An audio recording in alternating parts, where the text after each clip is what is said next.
All right, today we're diving into a really radical idea, one that comes from the book No Bad Parts. What if I told you that every single part of you, yeah, even the ones you can't stand, the parts you try to shove down, what if they were all actually trying to help you? Sounds kind of crazy, right? Well, let's get into it.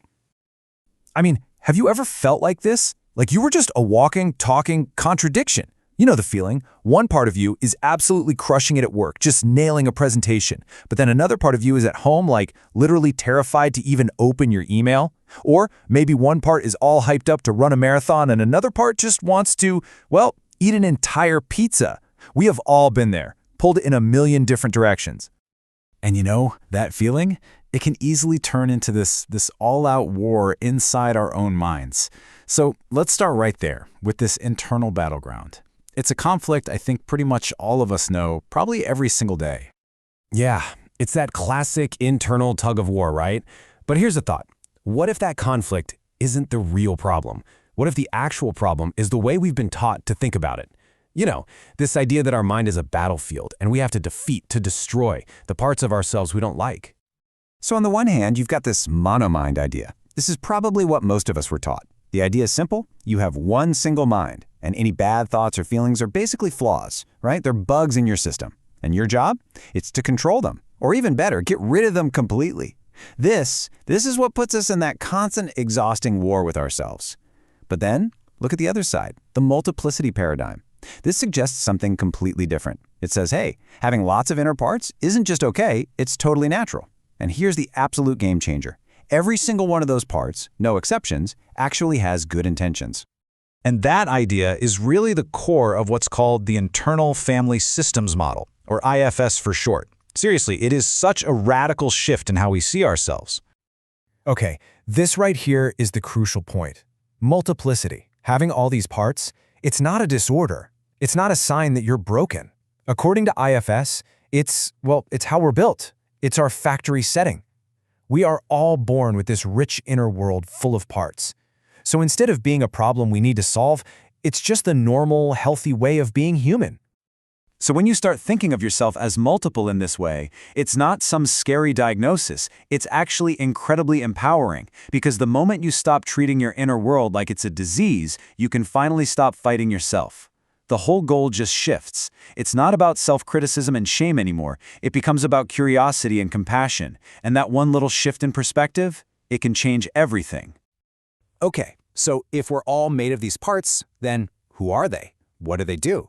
Let's meet the main players in your inner system. A great way to think about it is like they're members of a family, and everyone has a different job. So what exactly are parts? Well, you can think of them as these little inner beings or subpersonalities, and they're not just random thoughts that pop into your head. No, they have their own personalities, their own beliefs, their own feelings, even their own memories. Just think about it for a second. You've got an inner critic, right? And you probably have a part that's like a playful kid, and maybe another one that's a super serious planner. They're all in there. Now, a lot of the parts we notice the most are what we call protectors. And honestly, these are often the parts we're at war with. It's that inner critic that's always pushing you to be perfect, or that inner manager that has to schedule every single minute of your day. Or maybe it's a fighter part, the one that makes you procrastinate or zone out when things get too intense. They all seem so different, but their goal is always the same: to keep you safe from what they believe are threats, to protect you from emotional pain. So what are these protectors so busy protecting you from?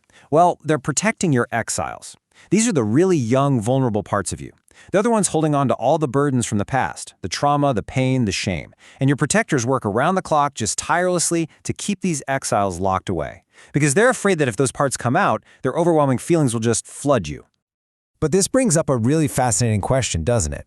If you have all these parts, who's the you that's listening to them? I mean, if you can step back and observe your inner critic or feel compassion for a scared part, who is that observer? Who is that calm center in the middle of this whole bustling inner world? Well, in IFS, the answer is the self. And the self isn't just another part, it's you. It's your core essence, your true nature. It's that feeling of calm, curiosity, and compassion that you can sometimes find when you just take a deep breath. The amazing thing is, the self can't be damaged. It's always there, right underneath all the noise from your parts. It's characterized by these 8 C's, things like calm, curiosity, compassion, confidence. And when you learn how to tap into that self, you realize, wow, you already have everything you need to lead and heal your own inner family. All right. Now we get to what is maybe the most profound, the most healing idea in this entire way of thinking. And here it is. This is the big one. There are no bad parts. Let that sink in for a second. Even the most destructive parts, they have good intentions. That part of you that you judge the most, that harsh inner critic, that part that makes you procrastinate for days, it's not actually bad. It's a good part that was forced into a really tough, sometimes destructive role, because deep down, it's just desperately trying to protect you. So why do they take on these extreme roles? It's because they're basically frozen in time. They're stuck in the past, carrying these painful beliefs and emotions that IFS calls burdens. These are the toxic ideas we picked up from old wounds, things like I'm not good enough or I'm unlovable. And because the parts are carrying these burdens, they truly believe they have to keep doing their extreme jobs, or else that old danger, that old pain is going to happen all over again. Okay, so this is all fascinating, right? But what do we do with this knowledge? How do we actually use it? Well, this next part is all about the how-to. How we can go from being completely run by our parts to becoming the calm, confident leader of our own inner system. And the path forward is actually pretty simple, which doesn't always mean it's easy, but it is simple. Step 1. Just start noticing your parts. So instead of just being anxious, you can say to yourself, okay, my anxious part is here. Step 2. Get curious. Instead of trying to fight it or push it away, just ask it a question. Hey, what are you trying to do for me right now? What are you so afraid of? And finally, step 3. Lead with compassion. From that calm, core place of self, just offer that part some understanding. Let it know that you see it and that you get why it's working so hard. When you get right down to it, this is really about becoming a good inner parent to all your parts. And when you start to show up as a compassionate, confident leader for them, something amazing happens. They can finally start to relax. They can let go of those old burdens and step out of those extreme roles they've been stuck in for so long. And this doesn't just create some peace and quiet inside your head. It fundamentally changes how you show up in the real world. So let's just leave you with this one thought to chew on.